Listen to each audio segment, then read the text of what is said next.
Hi, I'm Theo, and here's a close-up of my fursuit eye that you've probably seen with the movable eyelid.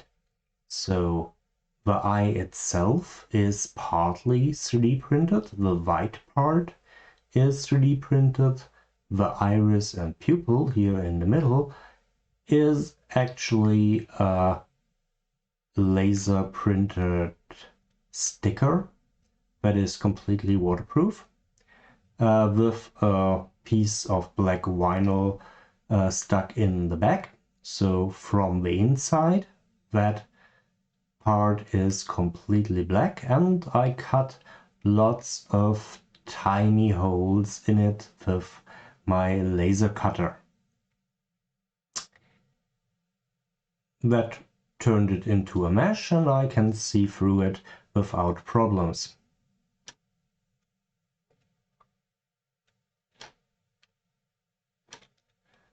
The eyelid does close.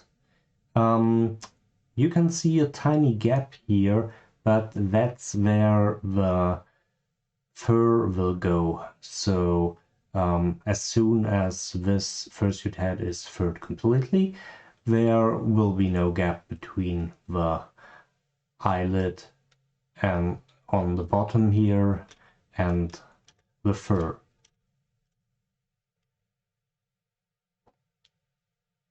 And if you want to see how that works inside the head, I have another video for that. I will link it in the description. Bye bye.